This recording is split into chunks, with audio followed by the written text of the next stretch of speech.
Hi, and welcome to VIBEZ Daily. This is a daily devotional curated by VIBEZ Church to help you practice the way of Jesus and be all that God has called you to be. You have joined us for our year-long series titled Devoted. Acts 2:42 tells us that the followers of Jesus were devoted to the apostles' teaching, to fellowship, to breaking of bread, and to prayer. This podcast was created to provide context and commentary for what you read each day. Just before our friends begin discussing today's reading, we want to invite you not only for fellowship, but for prayer as well. We have created the VIBE Daily Chat Group to offer you fellowship and a community where you can state your observations, ask questions about the reading or the podcast. You can join us by downloading the VIBEZ Church app in your favorite app store. Click Join the Conversation and join us today. And finally, we hope that you can join us for prayer. Prayer happens Monday through Friday, and more information on that can be found on the VIBEZ Church app under prayer. Now, let's begin our conversation on today's reading. Yo, welcome back to the VIBEZ Daily podcast. So excited that you have joined us for our year-long series we've titled Devoted. We are reading the entire Bible in a year this year, and so we are here on day 2 to discuss Genesis chapters 5 through 7. I'm back with my friends, Collin, Shameeka, and Victoria, who are here to discuss that, and gave you all the pleasantries yesterday. So at this point, man, let's just jump right into our discussion. So we left off on chapter 4 yesterday, and when we left off, it was a tragic murder, Cain and Abel, and then we ultimately start to get some lineage from there. And we pick up here in chapter 5, and Adam and Eve have another son named Seth, and we get his lineage and some other things that set us up for ultimately some stories we'll talk about in 6 and 7. But before we get to Noah, who is kind of the main subject of discussion for this, today and a little bit of tomorrow as well, anything just you saw in the lineage here and kind of the line of Seth that just jumped out to you or that you found was significant? Yeah, so it's so easy for us to jump over to chapter 6, but I think people should not miss chapter 5 because despite the lineage, there's a constant theme, and that theme is "and he died." And this kind of goes back to Genesis chapter 3 when the enemy says, "Surely you will not die." But Genesis 5 is really God's promises and God's instruction coming to pass, that whatever God say, it will come to pass. And it will show right here, because when we see that these men are living such long lives, like in the ancient Near East, righteousness was tied to longevity. And that even though these men were righteous men, in culture's eyes, they still had to die because God had to stand by his word. That's good. That's really good. It's good. Yeah.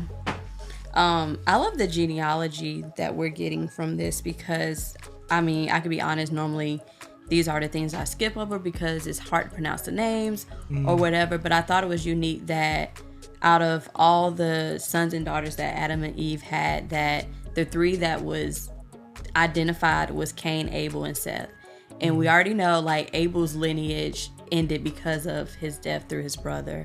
And in chapter 4, it ended off saying, and talking about Seth, it said a son was born to Seth also, and he named him Enosh. And at that time, people began to call on the name of the Lord. So I just kind of saw that there was something special about Seth and his offsprings, which we'll talk about later with Noah being a part of his offsprings, but how there was this reverence, if you will, of the Lord amongst his offspring. And I wonder if that's why his lineage was spoken about, again, out of all the other sons and daughters that Adam and Eve did have. So yeah, can we nerd out a little bit on that though? Because I think obviously there's this primary significance of Seth's lineage, and particularly just some context as it's being written, right, is this is ultimately the lineage from which Jesus will come, right? And if we understand, like, as this is being written, this is all being written in the future about the past, right? Noah is who kind of compiles what we know is the first 5 books of the Bible, but Genesis specifically, because he doesn't really, who I say, Noah? You said Noah. Moses, thank you for correcting me there. So Moses obviously doesn't come until Exodus, so all of what we read in Genesis, he wasn't alive for. And so as Moses is writing this, there's this significance, and that's why I love that you said, like, it's sometimes easy to try to skip over lineage, but there's so much significance in, one, the fact that it is it is written and it is traced. Because I think for me, as a person who just loves to like defend the validity and the accuracy of scripture and the word, like the fact that there's evidence, like a trace of history and like through these names, just always jumps out to me. Like it was important to them. It was important to God. Yeah. Ultimately, that's why he put it in here. But it's also important to the Israelites, to Moses, to all those that came thereafter. That like we can trace our lineage back to the beginning.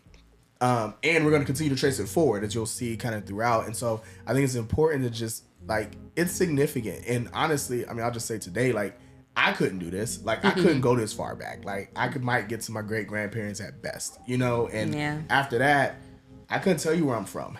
But for them, like, Steph's lineage was so important because it's ultimately where Noah comes. It's where, you know, we'll get to these, but Abraham and Isaac and Jacob and eventually Jesus, you know, David, Jesus, like, they all come from this lineage specifically. And so it was important for Moses to start there and trace there because we'll see that constantly referred back to help us understand the validity, but also even to Collin's point earlier, the fulfillment of promise that comes from that lineage as well. Yeah.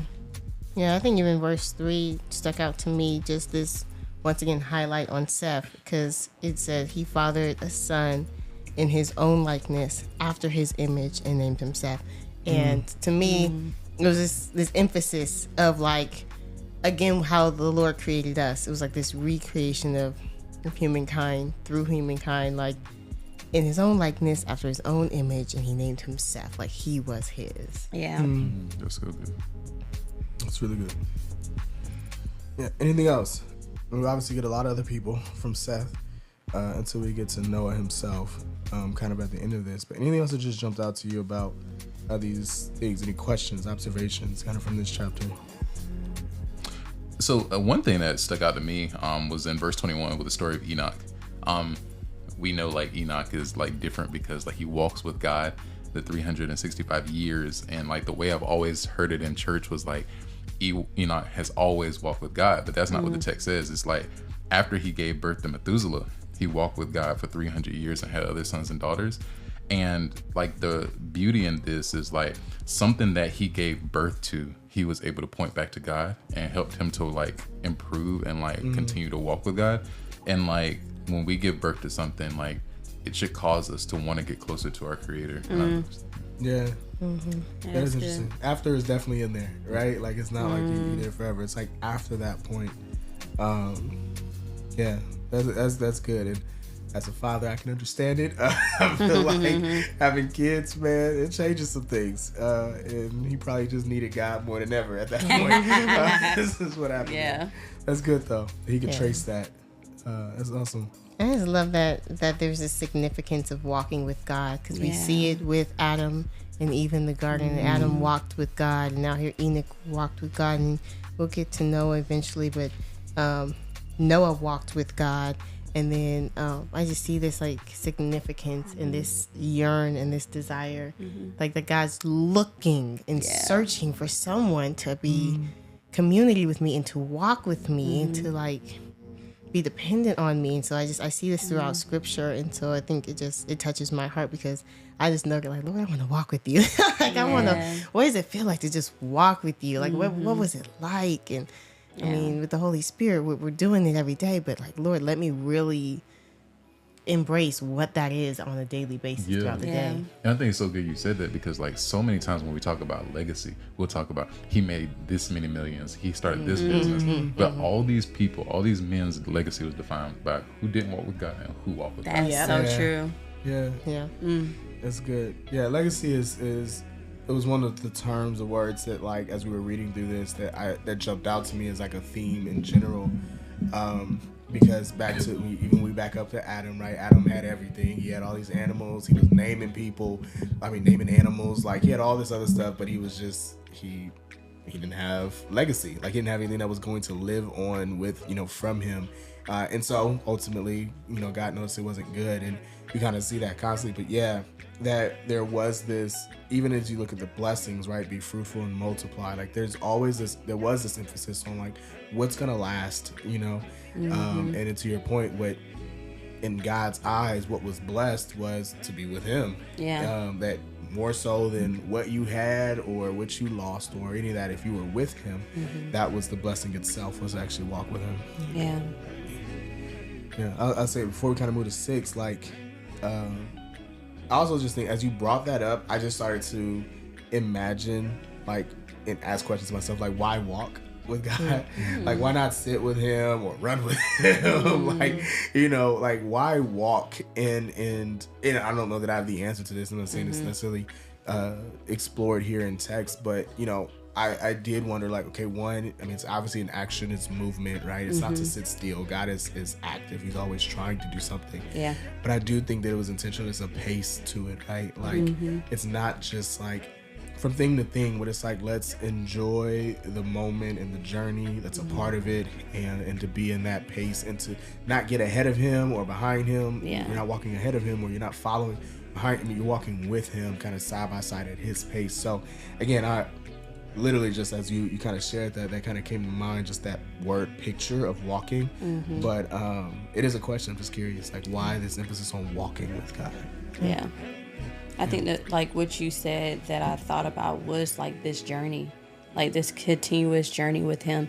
And also knowing that we have, like, work to do, if you will. Like, we have these things that he's commanded us to do here on the earth. And so he understands that we're going to be occupied in some type of way, whether we're working the fields or, you know, the ground, or, you know, overseeing the animals. So I think that he was emphasizing also, like, that community and relationship with him, even in the midst of doing what you're doing, that, like, that stuff doesn't take away from or, like, you know, supersede the journey or the relationship that I have with you and my presence with you, even in that. So that's just something I was thinking about, but I do think that's pretty cool to kind of, like, acknowledge just that walk.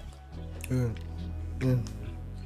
So chapter 5 ends with Noah, essentially. So we started Seth, get through his lineage, tells us that Noah, you know, he's born and he has Shem, Ham, and Japheth.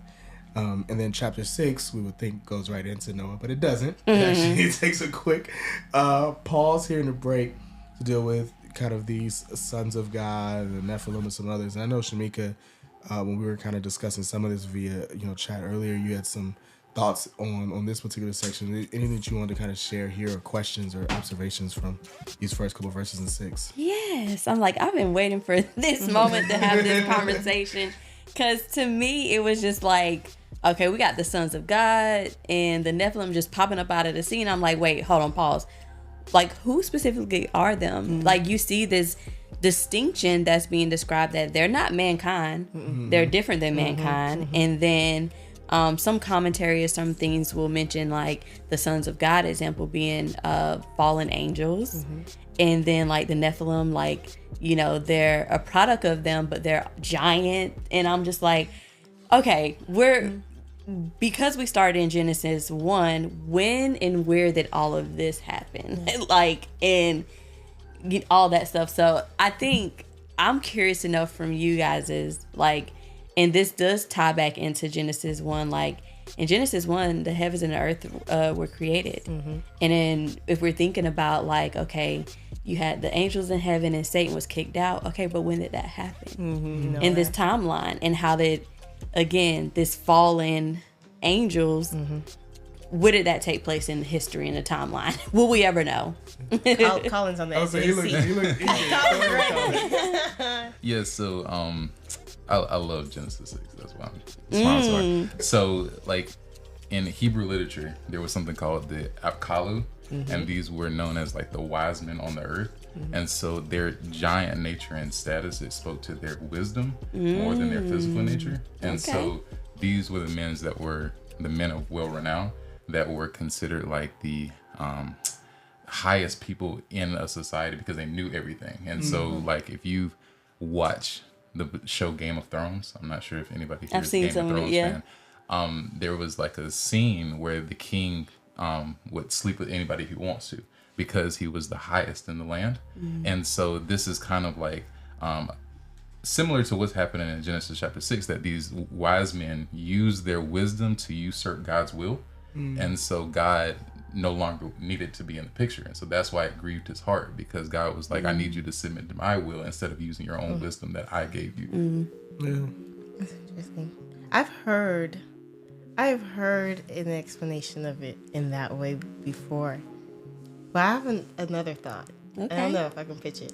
Is it okay? Go ahead and pitch it. I have another thought because another way that I've seen it though, also in addition, is that these sons of gods, the same phrase "sons of gods" was used in Job, right? One of the oldest books we know too, sons of gods, and when it was used there, it was like the sons of God came before God, and Satan was among them, and so it was referring to angels. And then also in the book of Jude refers back to this as the sons of the. He didn't say sons of God. He said the angels.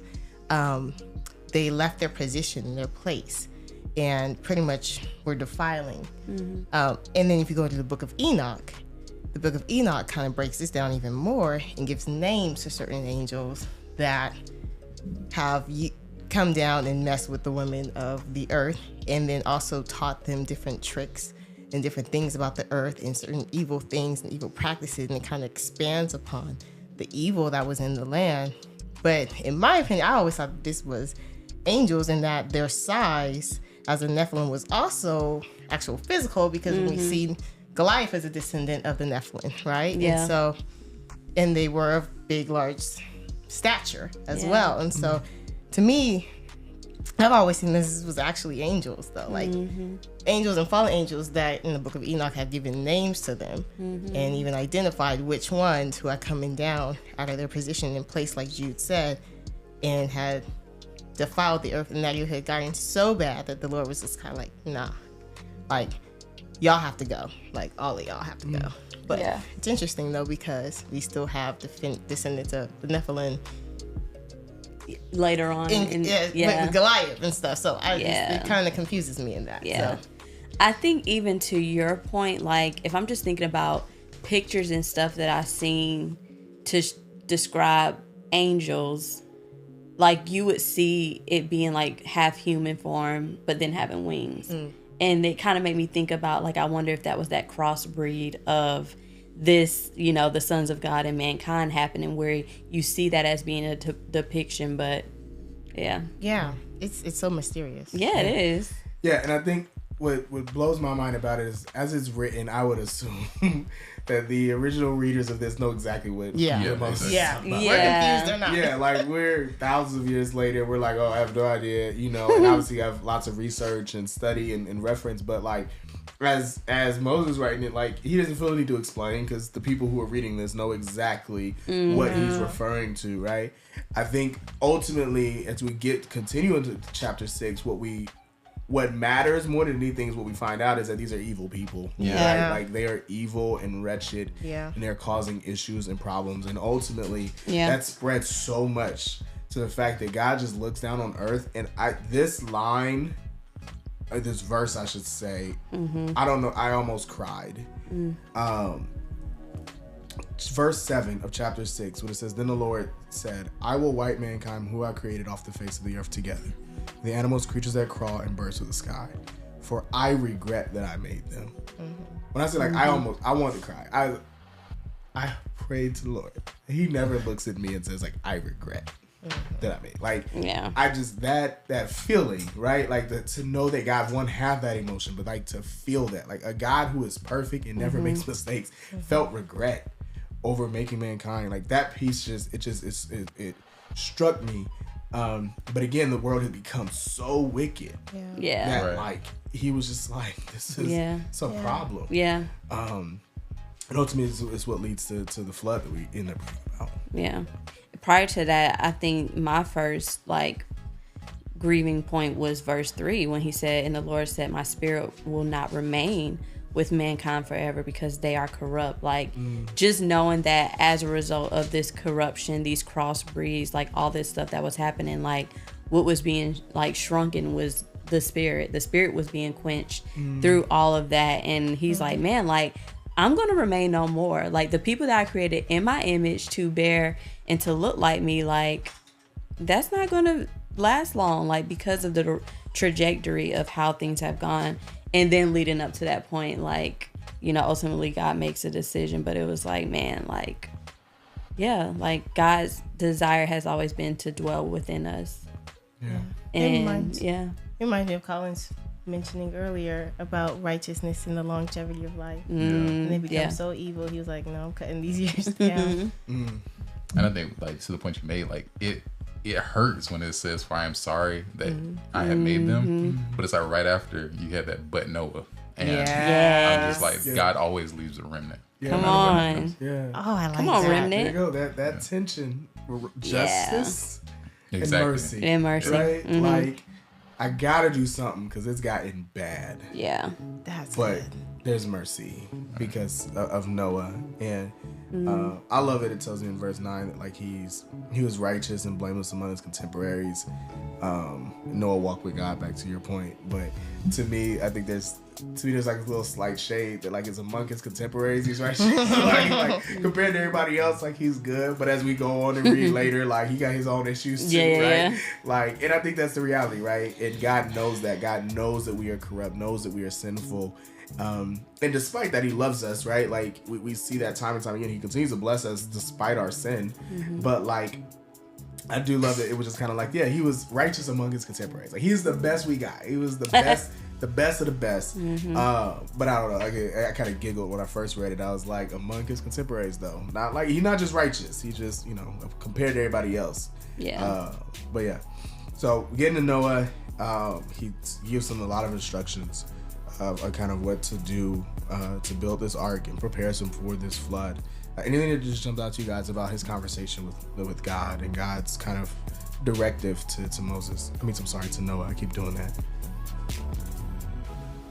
We still in chapter 6, right? Yeah, chapter 6, kind of verses 9 through 22, kind of that end of that chapter there. Yeah, I was gonna say I guess that was verse 13 where it says that I have decided to put an end to every creature, for the earth is filled with wickedness because of them. Like at first, whenever he was talking about wiping out, the earth and included creature, I was like, well, what the creatures like? Why they were included too? Like why you started from scratch in that the way? And I think this goes back to the beginning where it was like it was the serpent, a creature who had deceived Adam and Eve and had caused, this chain reaction of wickedness. And so for that reason, God is like, okay, I'm wiping the creature too, because of that. So I thought that was something that really stuck out, for sure. I just love how intricate God is, because like God tells Noah to make an ark, but he also tells him like how many cubits it needs to be, like how many floors it needs to be. And I think about like that with my life so many times. Like God may say start a business, and I just go off and start a business, and I'm so focused on the what that I miss the how. Like God wants you to build it in His way. That's instead of good. mine. That's good. That's so good. Yeah, you have every instruction. Yeah. Right? And I think it's interesting because it says that Noah did everything as God commanded, right? That's verse 22. Yeah. And Noah did this. He did everything that God had commanded him. And I do think, like, to your point, like, one, how often has God given us every instruction? We're just kind of like, I don't want to do it that way. Yeah. Or two, like, how often do we miss a step or skip a step or something of that nature where we're just like, okay, God, I'm going to cut across the field here. I'm going to take a shortcut there.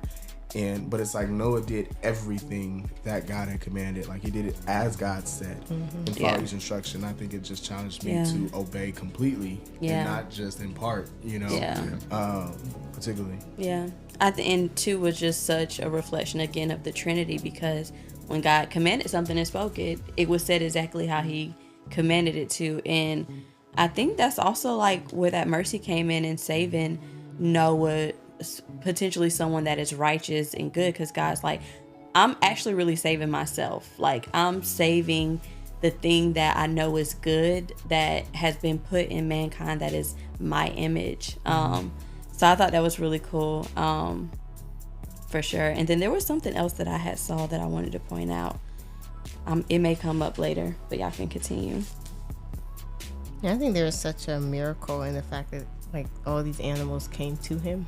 Like he had to go searching for them, go collect them. Like the fact that like God like ordained them to come. And I was just wondering, I wonder if, like, you know, there's some bad fallen creatures too, you know, because sin, it trickled down. Like, sin affected everything. It affected the ground. And I wonder, you know, now these animals become ferocious and stuff. And well, I wonder if he picked the two good ones too. Y'all like, no, y'all the good deer, so y'all can go. I don't know, I'm making up stuff at this point, but I do think that there was like a miracle in the fact that they came and they obeyed God's word and they showed up to the ark to be saved. Yeah. It's good.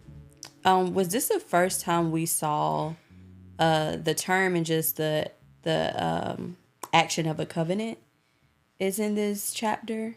Because I don't think we saw it previously, but in verse 18, the Lord said, prior to that, he said, everything on earth will perish. And then in verse 18, but I will establish my covenant with you, and you will enter the ark with your sons, your wife, and your sons' wives. And so I think that was the first time I noticed the word itself, covenant, and God establishing that. Yeah, that's good. Yeah, it's one we'll obviously cover a few times this week specifically, but that is great. And there's obviously a weight to the word covenant, especially a covenant with God specifically that he establishes. But I thought that's really good. So we get him build it, then we get to chapter 7, which is kind of the conclusion of our reading for today. And they enter the ark and the flood comes. Any observation? Anything that just jumped out to you guys in chapter 7 specifically, now that it's here? So one of the things that stuck out to me, my whole life, I thought that God, when he created the world and this flood scene happens, that he causes the flood waters to come onto the earth. But, you know, I had this revelation a while back that God didn't bring the flood waters on the earth. He just removed himself. And so I think what he was showing mankind is that without me, there will be chaos. And this is what the earth looks like. But like he told Job, like, surely I am the one who holds everything together. Yeah. And that you need me because you don't understand without me, this is what your life will look like. Yeah. That's good. Yeah. I wonder if that's why the Holy Spirit hovered over the waters. Again, going back to the beginning of Genesis. Just this control that he had. Yeah. And something that could be so, you know, reckless. Yeah, I mean, I think because the imagery in verse 11, it says, on that day all the fountains of the great deep burst forth, and the windows of heaven were open. At first I always thought it was like just rain, but like I was like, yeah, like maybe it was like geysers, it's just erupted everywhere, you know, like it was like a whole, like you said, chaotic rush of water. That's good. Again, just paying attention to like how detailed God is, like hearing these numbers that are listed in this chapter, and even specifically like, you know, the flood continued for 40 days on the earth and all this and that. I'm just like, I wonder what the significance was. But I just felt like 40 stuck out to me for some reason, and knowing like even later on in the text that we'll read throughout the study, just like, you know, Jesus being in the wilderness for 40 days and 40 nights, like what was the significant about 40? And that the flood continued for 40 days on the earth. So and I always think about like what's happening in the ark, what's happening, and like what I think is that God was reteaching man dominion, because you know, when you have that many animals in one place, you have to find a way to control them. You know, and they were real animals that could eat each other, you know, in the ark literally. But the fact that, number one, God assigns for man to create 3 different layers shows that dominion can only happen with structure. So you probably have certain animals on certain floors. Yeah. But, you know, within that, I have to be a caretaker. And dominion doesn't just mean telling you what to do, but taking care and stewarding the things that God gave me well. Yeah. Sound like parenting. That's really good. That is so good. Really good. And, you know, I didn't know, like, you know, Noah was like a farmer, right? He was like a vintner, and God asked him to build an ark. Right. And I just think, like, I didn't know that I could do that. Like when all this is said and done, Noah could literally be like, I built something that has never been on the earth before. But because I trusted in God, I was able to engineer something new. Yeah. That's real. Okay. Anything else? Put them off, you guys, before we wrap up here. All hearts and minds clear. You churchy each week. Well, look, appreciate you joining us again for today as we again looked at those 3 chapters. We continue 3 more chapters tomorrow. 8, 9, and 10, I believe, is where we are tomorrow. So definitely come back, join us again for additional context. But do the reading, and we'll continue to encourage you to do the reading. If you need encouragement, we do have the VIBEZ Daily chat group in the VIBEZ Church app. You can find instructions on that kind of in the description here or any of that. But find ways to join community, do this reading plan with someone. Don't do it alone. But again, come back and see us tomorrow as we continue this conversation through Genesis. Thank you for joining us for the VIBEZ Daily podcast. Be sure to like, comment, and subscribe on your favorite podcast platform or download our favorite, the VIBEZ Church app. Visit vibes.church/devoted for additional episodes, notes, details, and the latest merch.